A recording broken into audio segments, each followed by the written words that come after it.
Over the years, a debate has arose. Should college athletes get paid?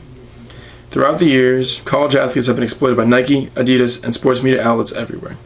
Groups and individuals like the Fab Five, Tim Tebow, and now more recently, Kevin Ware, have all been exploited, and it has to stop.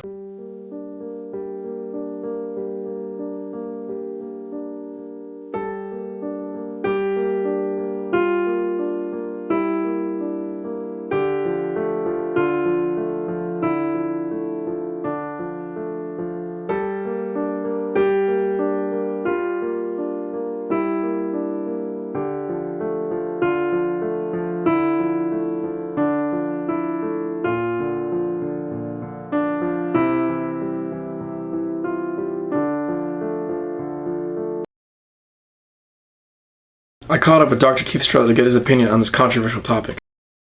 Being a graduate from the University of Florida, he saw great success for the Gators in both football and basketball, but no one is more beloved in Gainesville than Tim Tebow.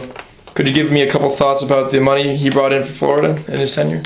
Well, Tim Tebow brought money in a bunch of different ways. Most obviously, he brought money in by helping them to win a lot of games, help the SEC get a better television contract, help them to fill their stands, help donors to want to give more money because they have a winning football team. So those are a lot of direct ways in which he really brought in a lot of money. He also brought in money by having his shirts sold really across the country, and his shirts sold considerably nationwide, worldwide really. And so there was money that was coming in not just kind of peripherally off his performance, but really directly off his number. And in that way, you could really make an argument that he should be getting some share of that.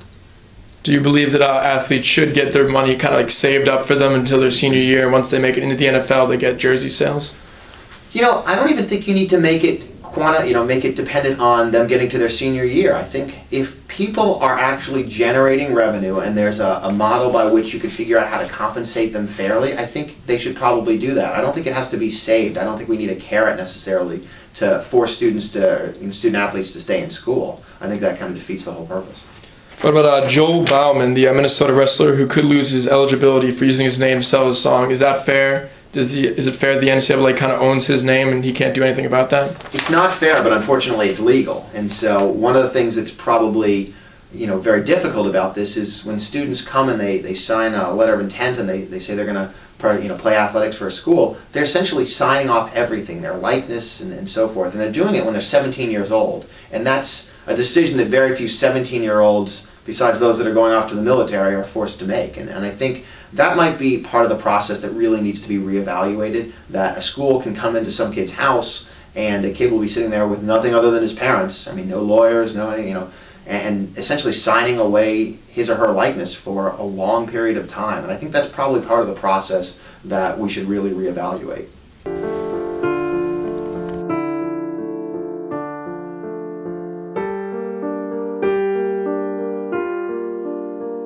After talking with Dr. Keith Struther, I caught up with Zachary Obert and Steve Rahm of MCTV to further discuss this controversial topic.